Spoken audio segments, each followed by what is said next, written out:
We're going straight to this press conference of Mr. Ravi Shankar Prasad of the Bharatiya Janata Party, who is speaking right now. Let's take a listen. लेकिन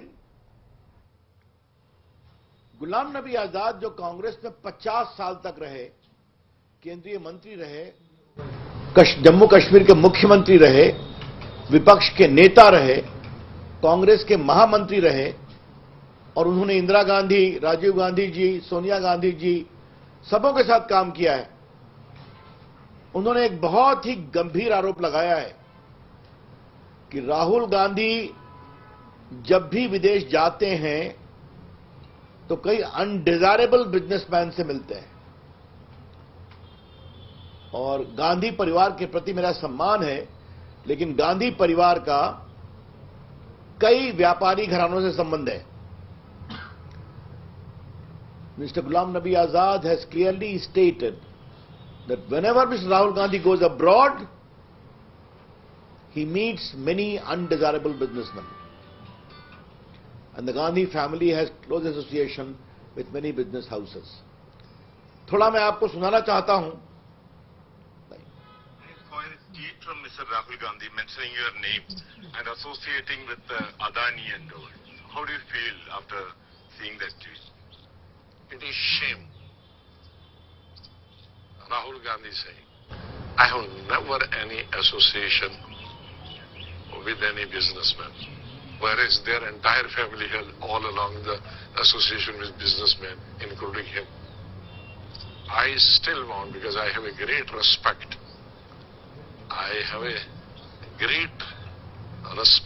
for the family. I don't want to speak anything. Otherwise, I can give 10 examples where he would go and meet even outside the country to meet even people who are undesirable businessmen. तो मैंने कोई अपनी बात नहीं कही। अभी गुलाम नबी आजाद ने जो टिप्पणी की वो आपको सुना दिया। इससे एक बड़ा सवाल होता है कि राहुल गांधी हर 4-5 महीने के बाद विदेश जाते हैं। किससे मिलते हैं राहुल गांधी जी? क्योंकि बाकी तो जाते हैं तो क्या क्या बोलते हैं कि भारत के लोकतंत्र पर ही सवाल करते हैं, वो चर्चा हम लोग कर चुके हैं। लेकिन राहुल गांधी किससे मिलते हैं? ये अनडिजायरेबल बिजनेसमैन कौन है? ये देश जरूर जानना चाहेगा और हम चाहेंगे कि ये बात सच्चाई देश के सामने आनी चाहिए कि राहुल गांधी जी जब भी विदेश जाते हैं तो किस तरह के अनडिजायरेबल एलिमेंट से, बिजनेसमैन से, अवांछनीय बिजनेसमैन से वो मिलते हैं और उनके मिलने का एजेंडा क्या होता है।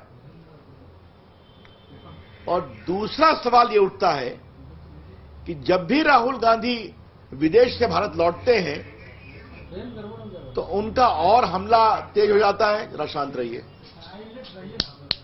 तेज हो जाता है भारत के ऊपर, प्रधानमंत्री के ऊपर, भारत की प्रगति के ऊपर। आज तक राहुल गांधी जी ने पिछले 9 साल में भारत की विकास यात्रा में एक भी अच्छे शब्द नहीं कहे। चलिए उनका विषय है, लेकिन आज भारत दुनिया की 5वीं इकॉनमी बन चुका है, इंग्लैंड से आगे निकल चुका है। भारत का आईटी सेक्टर, भारत का डिजिटल सेक्टर, भारत का स्टार्टअप सेक्टर। याद करिए कि जब कोरोना काल में मेड इन इंडिया वैक्सीन ने दुनिया में अपना परचम लहराया तो उसका भी विरोध कर रहे थे कि कौन सी वैक्सीन है। तो क्या Rahul Gandhi anti India businessman के इशारे पर भारत को कमजोर करने की कोशिश कर रहे हैं और मोदी जी के खिलाफ अभियान कर रहे हैं? मैं फिर कहूंगा, ये अनडिजायरेबल बिजनेसमैन विदेश में कौन है? और जब भी राहुल गांधी उनसे मिलकर आते हैं तो भारत के खिलाफ, मोदी जी के खिलाफ, भारत की विकास यात्रा के खिलाफ उनकी जबान और तल्ख हो जाती है। ही बिकम्स मोर एग्रेसिव। तो कहीं ना कहीं भारत की अंतर्राष्ट्रीय छवि को कमजोर करने के मामले में जो इस तरह के अनडिजायरेबल बिजनेसमैन विदेश में काम कर रहे हैं, राहुल गांधी उनके साथ तो काम नहीं कर रहे हैं। इसीलिए कोई भी बात करें, स्टार्टअप तो मजाक करेंगे, भारत का मेड इन इंडिया वैक्सीन जो दुनिया में 80 देशों में गया उसका मजाक बनाएंगे, लॉकडाउन का मजाक बनाएंगे, भारत की आर्थिक प्रगति का मजाक बनाएंगे और बाकी बात कहते हैं। तो भाजपा का स्पष्ट आरोप है कि श्री गुलाम नबी आजाद ने जो 10 कम से कम अनडिजायरेबल बिजनेसमैन की बात कही है जिससे राहुल गांधी बाहर मिलते हैं, राहुल गांधी बताएं ये बिजनेसमैन कौन है, ये देश के सामने आना चाहिए। दूसरी बात कि राहुल गांधी का एजेंडा है क्या, वो चाहते क्या है? राहुल गांधी ने आज तक बोफोर्स के खिलाफ कुछ कहा? आज तक कोतरोकी को कैसे भगाया गया हिंदुस्तान से, और कोर्ट के आदेश के बावजूद तत्कालीन कानून मंत्री हंसराज भारद्वाज ने अपने लॉ अफसर को भेजकर लंदन में जो उनका डील का मनी छुड़वाया बैंक से जो सीज था, इस पर कुछ कहा? क्या राहुल गांधी ने नेशनल हेराल्ड केस में वो बेल पर है अपनी माताजी के साथ 5,000 करोड़ की संपत्ति, क्या दिल्ली, क्या लखनऊ, क्या चंडीगढ़, क्या मुंबई, क्या पटना, ये सारी प्रॉपर्टी जो नेशनल हेराल्ड ट्रस्ट की थी उसको उन्होंने फैमिली ट्रस्ट बना करके ले लिया और उनका सब लोन माफ कर दिया कांग्रेस पार्टी का। और आज उनकी और उनकी माताजी का 76% उसमें स्टेक है।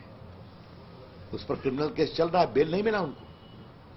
इस पर उनको क्या कहना है? ये जो पूरा ऑगस्टा वेस्टलैंड का मामला है जिसको लेकर उनके परिवार की कुछ चर्चा भी हुई है, इस पर क्या करना है? बाकी मैं 2G और कोयला घोटाला और कॉमनवेल्थ और आदर्श कोऑपरेटिव की चर्चा तो कर चुके हैं, लेकिन ये जो पूरी बातें सामने आ रही हैं, राहुल गांधी इस पर कुछ नहीं बोलते।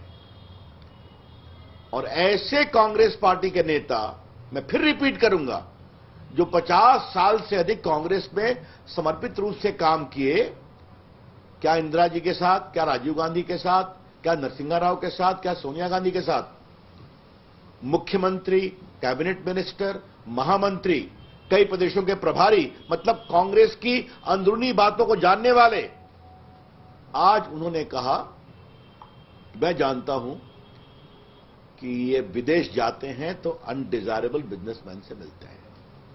ये बहुत ही गंभीर विषय है।